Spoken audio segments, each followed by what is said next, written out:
Son sözümdür sənə gəl Əlican,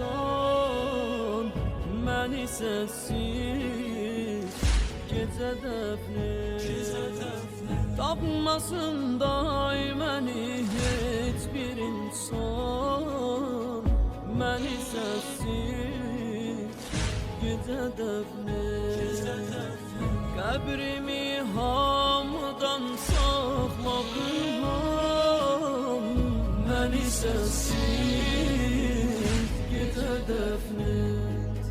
Məğsəl üstə atsa qan əgər yaralar, məğsəl üstə atsa qan əgər yaralar, gizli tut o hali görməsin balalar, gizli tut o hali görməsin.